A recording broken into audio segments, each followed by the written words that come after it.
So I'll just say something. So what we at? You're beginning or I'm beginning? Are we recording? Oh. Hi, welcome to The Coaching Wife. This is episode 6. Hopefully, if you're watching, you've seen the other 5 and have enjoyed. Please continue to like and share. The email again is thecoachingwife@gmail.com. If you have any comments, questions, suggestions. So what we got this week? I'm looking at myself on the camera screen right there. I need a haircut.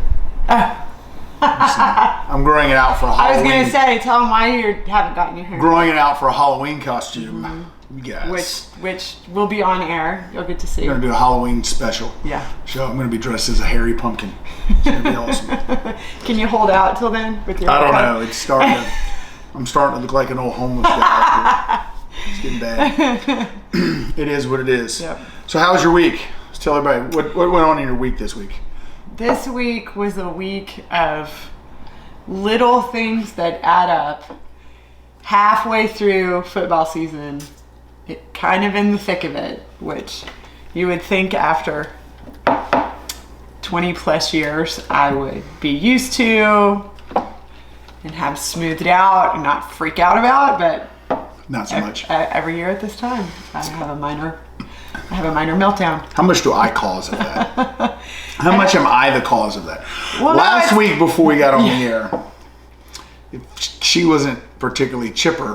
We had a moment before we got on the air. That's what he's calling it now, a moment. You want to tell people you good? What happened last week before the air? Well, we had to, for the first time, we had to stop the show and restart it. Yes, because of her. I had my moment. What happened though? Tell everybody. I had my moment. You asked me if I was all right. I chose not to be like, oh, nothing's wrong. And how did I react to you? Nothing. You like I hadn't said anything. I might as well have been a ghost. And then I proceeded to get mad. Say mean things to and me. you got a tongue lashing over it. I don't anyway. I don't know the time when I'm supposed to listen. Whoa! No, that's an excuse. Let me tell you what you don't do. Completely ignore and make no eye contact. I listened. I heard you. I heard you. I beg to differ. I did. I heard you. I repeated it back to you as I was walking away. On to the week. It's funny now. Yeah, it is. This stuff, like I have no Lily anymore. I gotta take care of all you jokers. So I need the checkbook for something. I gotta tell you 10 times. You could tell me 10 a.m. in the morning, hey, bring the checkbook. As opposed to 11 o'clock at night. Nope, I'm just trying to. I did. I have a text on my phone about when I needed it, so we're not even doing that. I'm trying to find uniforms for kids, baseball belts, cleats. Our dogs are attacking each other. Yeah. Birds' heads are falling off. No, anyway. I'm trying to, let's just be honest. All of you who have kids who play football and high school football is different. They take care of the uniform situation. Youth football, or any sport, baseball, whatever, volleyball, and they have a practice or a game and another practice, and there's only one pair of football pants. That joker's wearing dirty football pants. And the jersey that goes over the pads. I blame all week. I blame the mother for this. I can't wash it every night. Anyway, so stuff like that. And then I'm in infirmary this week, evidently. Good thing these boys' mom's a physical therapist because we're taking care of back injuries, broken toes. Broken toe. Blisters. Broken toe kicking a ball in his bedroom at 10 o'clock I know, at he night. kind of feels bad about that. Anyway. That's not my problem. Let's proceed. I don't feel bad about it. That's my week. So, it was a good week. We won. Red Terrors won did. 38-0. It's a did. big win. Excited by that one. Got a big game this week coming up. Another big region win, hopefully. I won't be there. This has never happened twice in a season where I've missed, but I'm missing to go watch our daughter play at Flagler. Go Mountain Lions. You guys did a great job last night. It was last night, right? We watched on TV. Yeah. Close match to 5-7. It's amazing though. So our parents going to college and stuff, they didn't get to see all of our games. Right.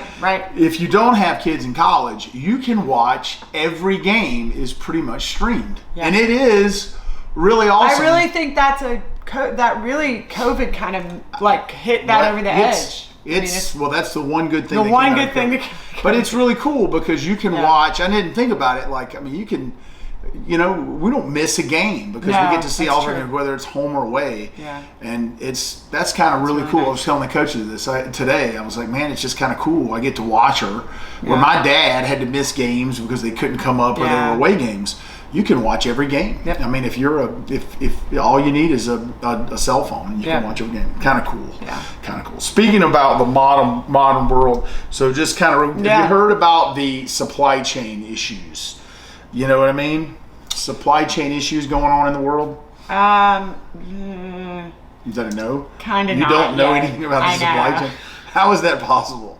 How is that possible? Because of everything I just talked to you about before that I'm trying to manage. I mean, it's everywhere. It's everywhere. Yeah. You were talking about buying a refrigerator. Yeah. I shouldn't have said anything to you. Tell you, yes, you can go buy a refrigerator. Because I can't get one. And because you can't get one. Yeah. Oh, God, I should have done that. That would have been perfect. Yeah, baby. You could go buy a refrigerator. And then when you can't get one, I'll be like, I have to spend the money on a new power pole for the kids. That I can get.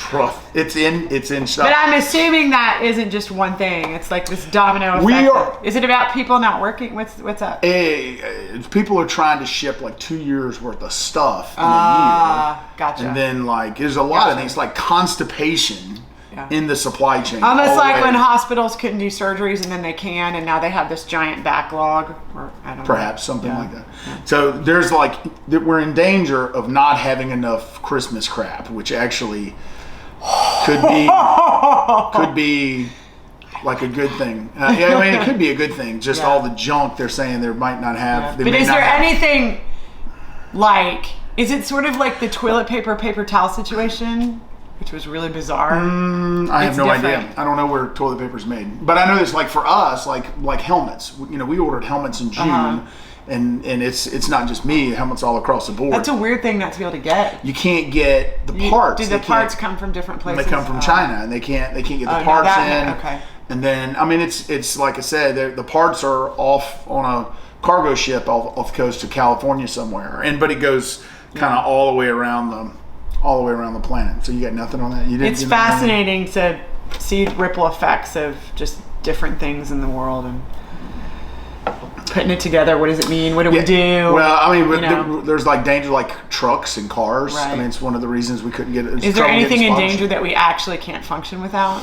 I don't know. That's a good question because they're saying that we are looking at your helmets. Well, we're almost through the season without them. Right. But they're saying we're in danger of like crucial supplies. That's what I mean. And people cars and there's a lot of stuff when you kind of look into it that are backed up because of it. I'm just curious, but obviously you haven't followed obviously supply I'm not chain. Up on current That's events. what we call a dud on this show right there. No supply chain.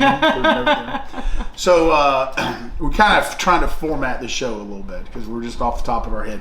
Yeah. What do you tell us about your job? I think you told everybody you were a physical therapist. Yeah. But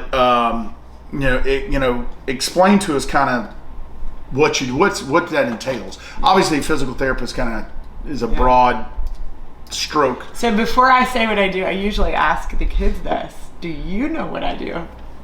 Yeah, you're a pediatric physical therapist. Yeah, but what do I do? You help kids a variety of... I have this down here. You do a variety of things for kids. So you take... I know it's not helping kids tie shoes or anything. That's occupational therapist. Yeah, good job. So you help kids with torticollis. I do. You help the shape of their head. Yeah, maybe that's part. And then hold their heads up. Yeah. See, now listen. 20 years of marriage, guys. This is how you make 21. Yes. You help kids walk. Yeah. I want to say some general fitness with kids because sometimes. Just help. But help kids. Some natural mobility, kind of get around the house a little bit. Oh, I'm so proud of him. Yeah, no, that's what I do. So pediatric physical therapy. I work with kids birth technically to age 21, but a majority of my kids are in that birth to age 10, and then I have a lot of kids who are toddler, 5-year-old age range. All the kids I happen to work with or most of them, not all of them, are have some sort of congenital birth defect or a genetic disorder. So I've worked with kids with Down syndrome, cerebral palsy, like I said, genetics, which is exploded since I first started treating 21 years ago. We just have so much more capability to pinpoint those types of things. Sometimes I work with kids who have had a traumatic brain injury or something like that. And my job, I'm sorry. Kids with autism, and my job is to, most people think of physical therapy with adults, where exercising and stretching, and some of my job does entail that, but kids' jobs are to play. Yeah. And so and for a physical therapist, it's about big movements. So for babies, that's rolling and sitting and crawling and then walking, running, jumping, that progression. And so my job is to educate parents about how to really encourage their kids and set their kids up to do those skills, and also to teach kids to do those skills based on where they're currently at and why they may or may not be able to do that. Capitalize on their strengths, get them to do more than they think they can do. And usually it's not getting kids to do more than they think they can do. It's getting the kids to do more than their parents think they can do. So, which is, How much of your job is coaching moms and dads because a big part of my job, and I don't mean this, moms and dads who watch this, are kind of getting parents to stand back, let their kids struggle, fail a little bit. They don't have to run in and fix it. Yeah. And understand that, there's going to be some kind of, your son might not be the best player. Yeah. There are other kids that this entails. Yeah. So, you have to kind of manage moms and dads too. How much of that, like with your job, do you have to do? Not manage parents, but like kind of coach the parents. Yeah. Do you understand? A good bit of it, probably 75% of it, to be honest with you.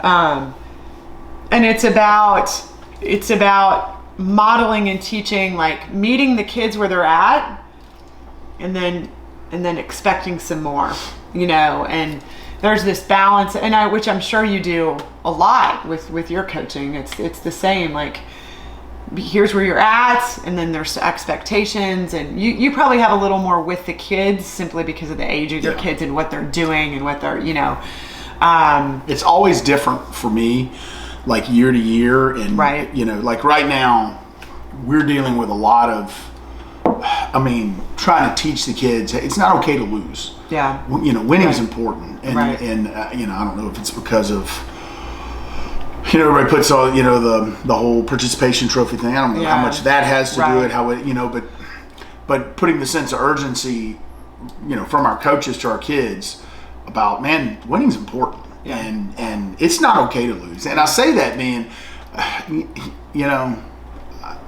really, I don't think it's okay to lose. Yeah. So trying to teach my kids that more so than. Yeah. I think the difference is there's no lose in my situation,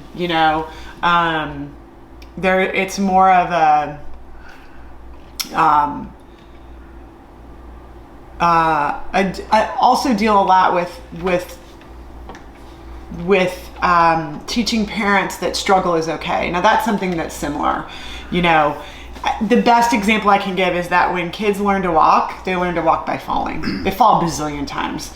And everyone's super, including myself, like I had to learn this. I'm not this way with other kids. I'm this way with my kids a lot. I had to get over that. It makes everyone anxious when your kid's upset or when your kid's struggling. You want to I want to fix it. I don't like them to be so upset. What's wrong? And just taking a step back and realizing that they're learning. It's a learning process, and learning processes aren't easy all the time. And helping them move forward. Do you find that your parents have expectations are too low for their kids a lot of times, that they don't think their kid can do something? I'm just curious about that. No, it's kind of all over the board. I think more than that, more than too low. I don't run into that a lot. Yeah. I run into don't know. Like there's so much unknown that they don't really know what to expect, you know, or they don't have there's no frame of reference. There's no book that's like, you know, like there's no book for our kids, but there's really sometimes no book for kids with special needs. So like for us, we run into a lot of times that parents have like these just expectations that their kid's going to be, he's a 195 pound tight end, he's going to play at the University of Georgia. And so we battle that a bunch with people. Hey man, you got to temper that a little bit. I mean, look at the picture of the Iron Dogs on the wall. Which one does he look like? He looks like that guy. Well, that's the kicker.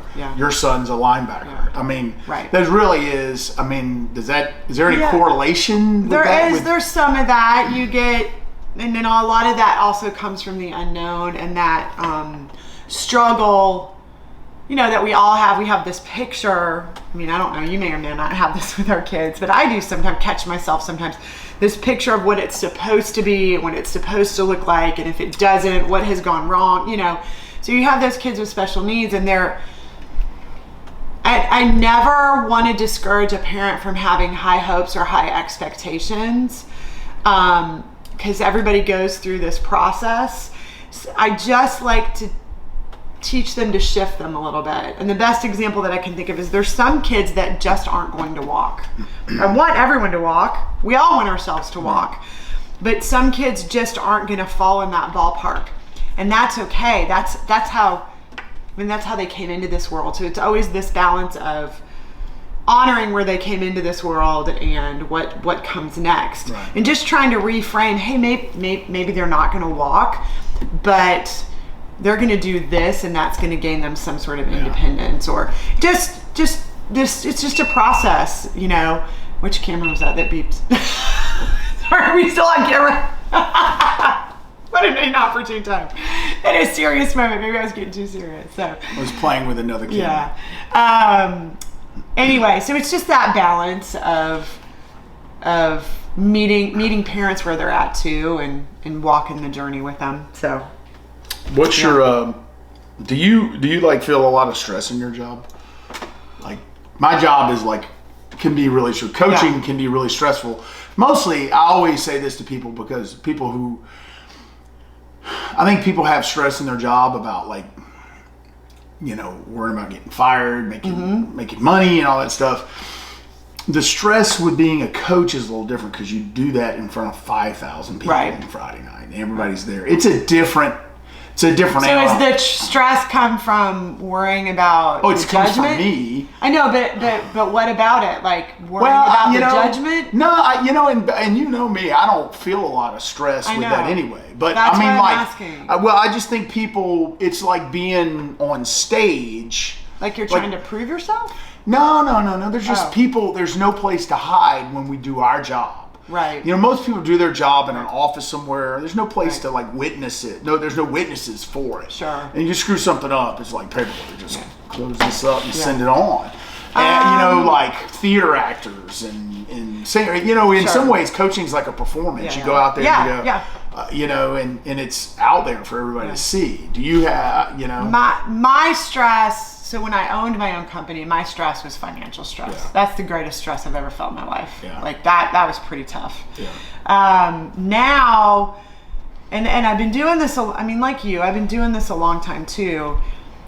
My stress comes from, and it's much less stress now for whatever reason, comes from on an individual basis, wanting to know that every kid that came to see me, I did the best that I could for them. Yeah. Or I showed them how they could do their best. And I get stressed when like somebody doesn't come back, or a kid doesn't achieve what I think they could achieve, or I think a parent doesn't understand what I'm trying to say. I take a lot of pressure on myself, like, what could I have done differently? And sometimes it has nothing to do with me. I mean, a lot of times it doesn't. Everyone's dealing with their own stressors and life circumstances, and I've tried to remember that as I treat kids. Like sometimes it's just there's bigger fish to fry than what they're doing with me in therapy. Like some of them are just trying to survive.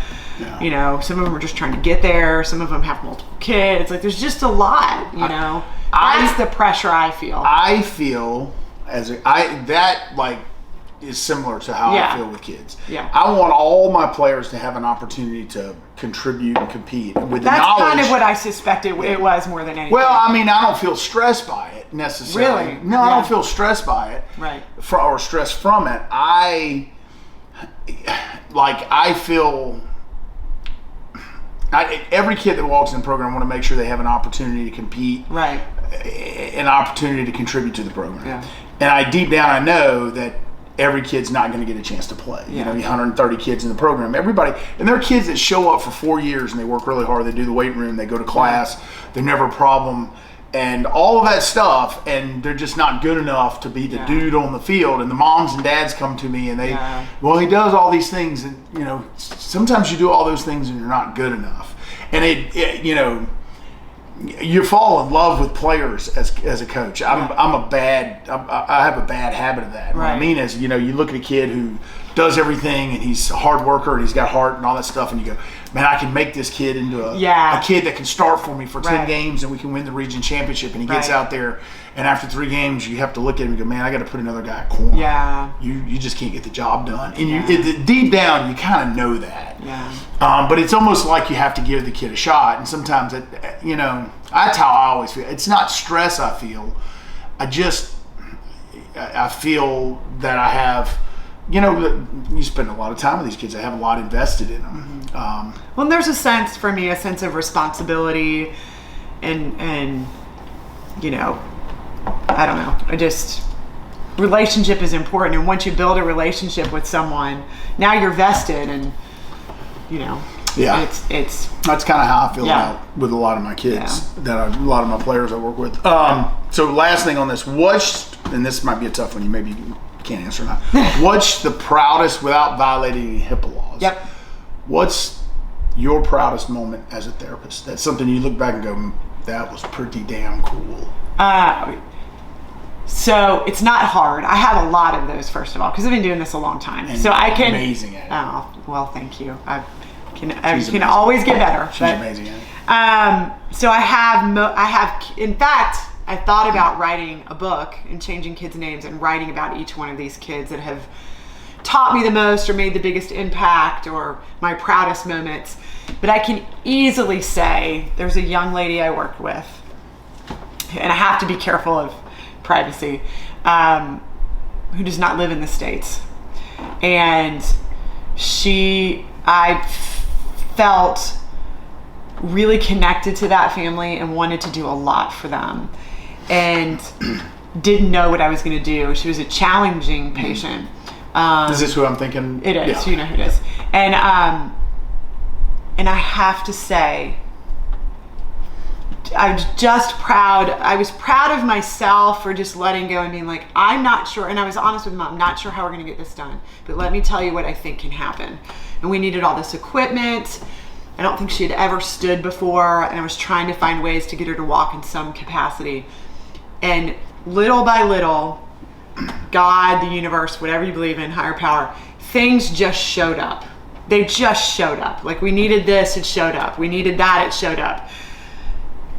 I needed her to try this, and it worked. Like, it just, everything fell into place. And they were happy, joyful people, very thankful, like some of the strongest, the mom and the daughter, wonderful people I've met.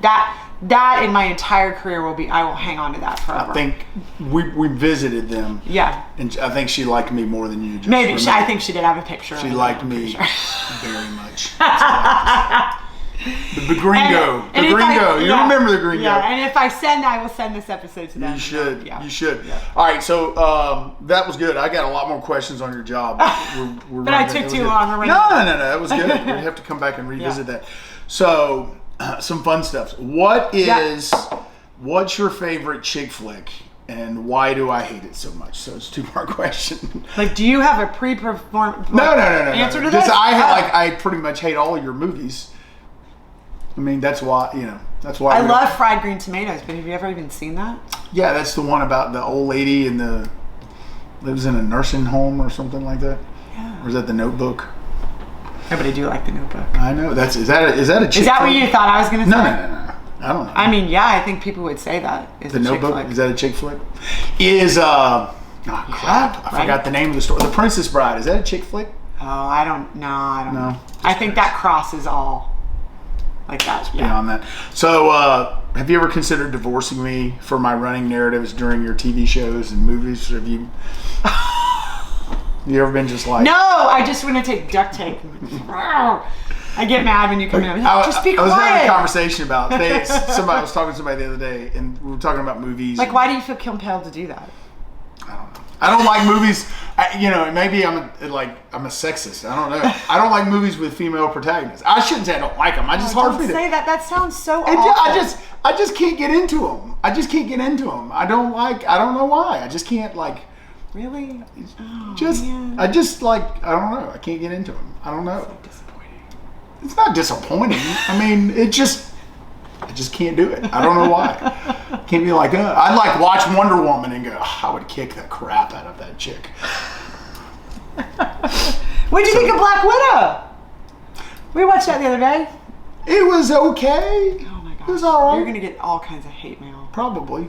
Heather Harp, will you get on him, please? It was literally like, of all the Marvel movies, it was like probably the second worst, behind the one with the lady that shoots ray guns out of her hands. All right. Move on. Anyway, you're going to get you mad. Yeah. Get you angry.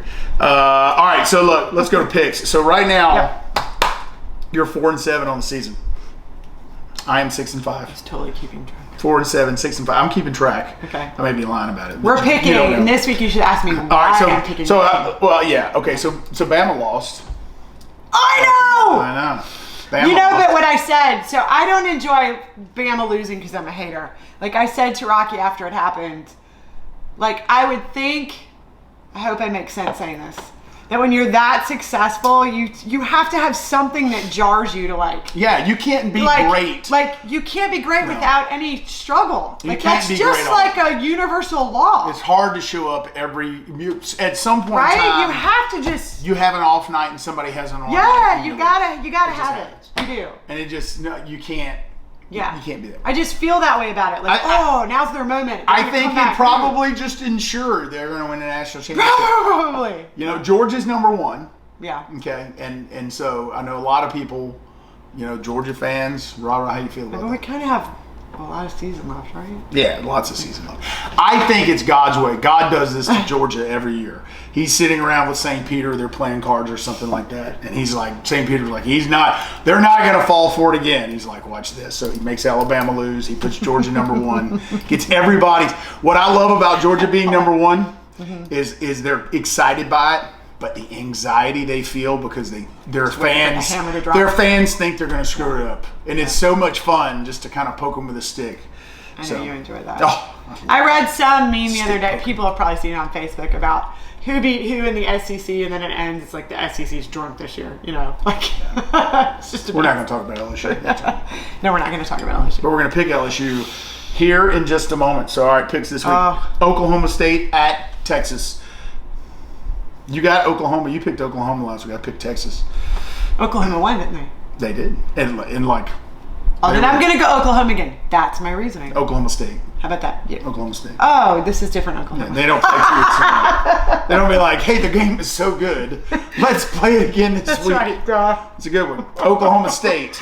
Now's the moment where you say your thing to me. What do you always say to me when I say something stupid? You're so pretty. Yeah. Oklahoma State at Texas. Do you change your pick? Texas. All right, Kelly's taking Texas. Texas with a heartbreak. I'm going Oklahoma State. Maybe Matthew McConaughey will watch this and be like, I like them. And then she picked Texas. Better if you did. Great book he wrote, by the way, Green Lights. We'll talk about that at some point. That's a good idea. That's a good one. UCF at Cincinnati. UCF, formerly the Group of 5 poster boy. They were in the top 5 of, national champions a few years ago. I'll give it to you. Go there. And then Cincinnati. I'm going to pick UCF because we have friends that are UCF fans. That's my logic. Oh, man. You know what? Gino, I'm going with you guys. Okay. I'm going with those guys to run the table. Okay. All right. UK and UGA. Kentucky and Georgia. Kentucky. I'm picking Kentucky for 22 for the heart family. 22.5 point spread. I want to take Kentucky in this game. You it's don't so think- good. you don't think it- Well, I think I like Kentucky. I think it's physical. Don't say They anything run the big ball. words. They're missing a couple of defensive linemen. Yeah. All right. I think Georgia wins. I don't think they cover. So Are we not talking about Florida and LSU? Yeah, we're doing that last. We're doing that last. Mississippi. There's almost all like. I'm sitting here. I just didn't realize I had so many SEC teams. Ole Miss and Tennessee. Ole Miss. Did you? Ole Miss. Did you see Lane Kiffin Yeah, at the end of the game? No, I didn't pay attention. He was like, we met. They were talking about how they came back and won. He was talking about That was a quarterback. fun game to watch, by the way. Quarterback's the best player in Absolutely America. no defense. Quarterback's the best player in America, and then somehow we managed to play the worst defense on the planet. Just throw and the guy who's the defense coordinator I've known for a long time, really good football coach. That sucked. But who you got? Mississippi, Ole Miss at Tennessee. You say Ole Miss. Yeah. You know what? Is Tennessee even I never pick Tennessee because I don't believe in the Vols. It is today, but it's No, I'm not. I'm not taking Tennessee. I'm not that stupid. I'm going to take Ole Miss. I really do want to take Tennessee. I haven't seen Tennessee play this year. So I'm going to take the quarterback for Ole Miss is amazing. Yeah. But they suck on defense. And last but not least, Florida going in Tiger Stadium. Ed O. struggling's got his back to the wall. Do you think it's going to matter if they win? Yeah, I think.